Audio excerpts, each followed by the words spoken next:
И мне нравилось напиваться. Вернее, мне не нравился результат, когда я уже приходила в себя и понимала, что мне плохо, что со мной что-то произошло, что меня тошнит, что надо убраться в квартире, потому что заметно и так далее, а сил нет.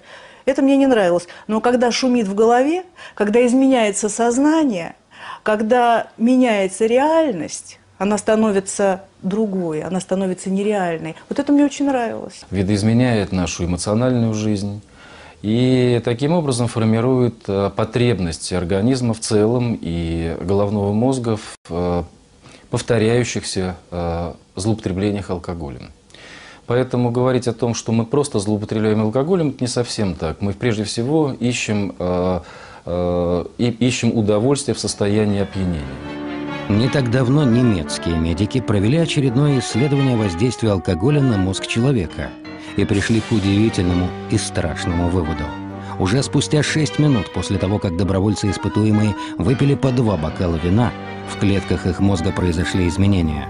В клеточных мембранах резко сократилось количество холина, отвечающего за выработку нейронных сигналов.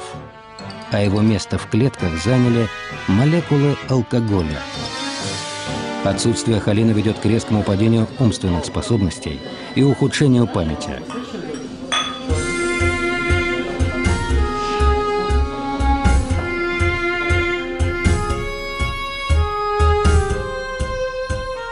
Так может быть, именно поэтому мы часто, перебрав накануне, на следующий день не очень отчетливо помним, что с нами происходило.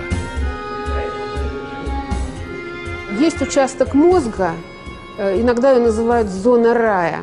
Наркотики или алкоголь действуют напрямую на эту зону, то есть ничего не надо делать, принял нечто и пошли сигналы, что у тебя все в жизни хорошо. Несмотря на то, что реальность может быть совершенно ужасной. Да, то есть когда ты устаешь от переговоров, от встреч, там ты идешь и подходишь к вечеру, конечно, хочется выпить, потому что не хватает уже нервов, вот это вот давление, в котором мы живем.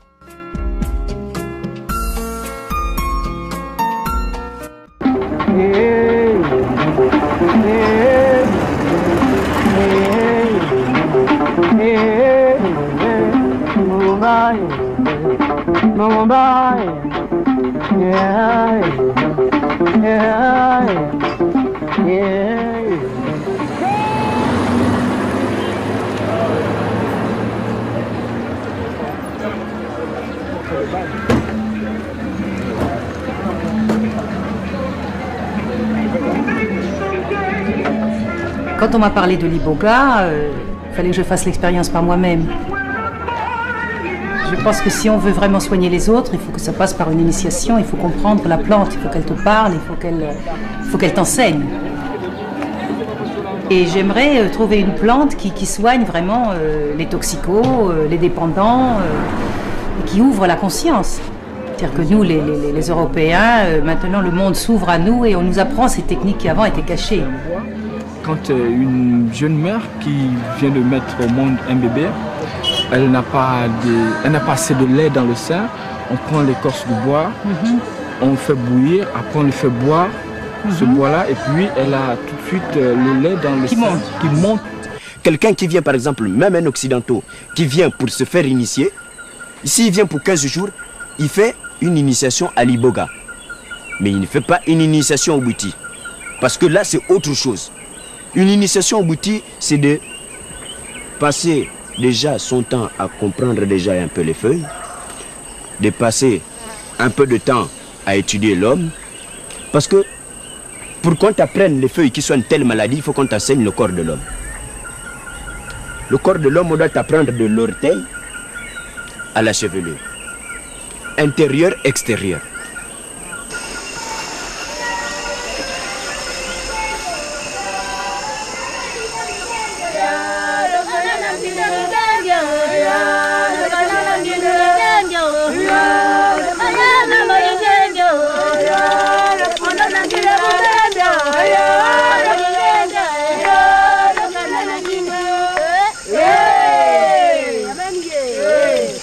Malengi asibabeka maungamba mamumbanda yefe mabenyi musiendo mwanga nyuma sene nsamba mukumbu unsimbi na makaka Elle a d'abord demandé au bois si elle pouvait l'utiliser pour Chantal. Donc maintenant là, tu vas t'asseoir dans l'eau pour confesser toi-même de ce que tu penses. Voilà. Et donc faire un nettoyage intérieur en toi de tout ce qui a changé.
Jadi tunggang luar di raja kalau dah tahu dulu luar mana. Masih mana juga ngil mana dua sebab banci.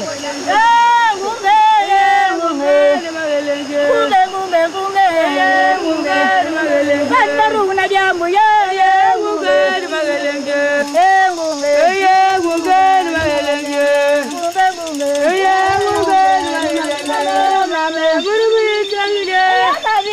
Bongwe kaya namo mambe burwi changire baduga nombongwa kaya namo nane burwi changire manironi yande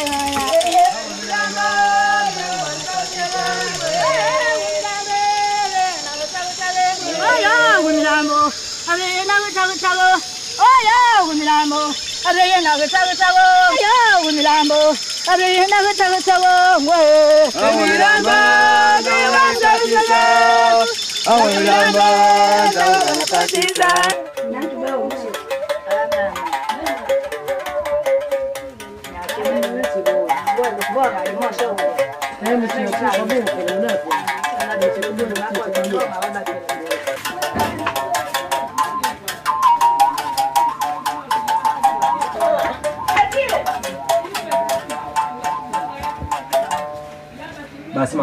Don male kali.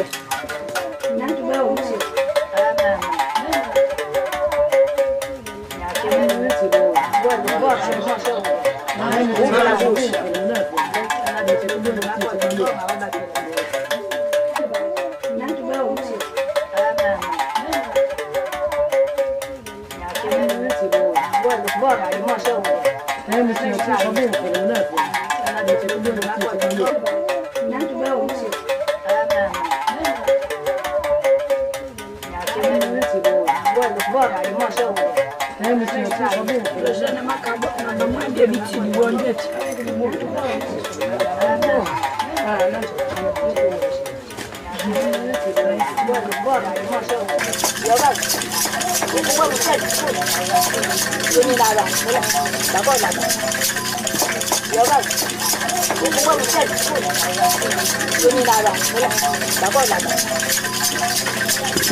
Papua muna ingine pavia kila dina. Wewe vaje dunde. Mimi sio. Mimi pap. Adi la uya sio wala wa wewe na mimi msiba raia yake mrefu.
viens de voir une montagne toute blanche, pleine de neige là-haut, avec des pics très très hauts. Tu vois? Et puis je vois tous les fils de lumière qui passent de mon bras tout autour. Et puis avant, j'ai vu ma mère. J'ai vu ma mère, toute souriante. Alors j'ai pu la caresser, l'embrasser et la faire rire. Et elle a ri comme quand elle avait 20 ans, 25 ans. Je revois ce sourire. Donc c'est vrai que bon, en ayant tous ces morts autour de moi, tous ces départs, c'est ça aussi qui m'a fait venir ici, aussi pour aider à faire le passage pour eux. Pour mes parents d'abord, et puis pour pouvoir leur parler, leur dire ce que j'avais pas eu le temps de leur dire. J'aurais pu soigner la terre entière, je veux dire, quand tu es comme ça, tu as une énergie débordante et tu as envie de soigner les autres quand c'est ça. Tu sens que tu as envie de soigner, tu peux pas être autrement. Tu as envie de distribuer. C'est comme si on t'a fait un grand cadeau et toi tu dois donner. J'ai eu la sensation que l'on retrouvait le sens du sacré. Et en général, les gens qui boivent ou les gens qui se droguent, c'est des gens qui ont perdu le sens du sacré. Il faut faire un rituel qui soit acceptable pour nous, Européens, dans un contexte sûr, toujours sûr et thérapeutique.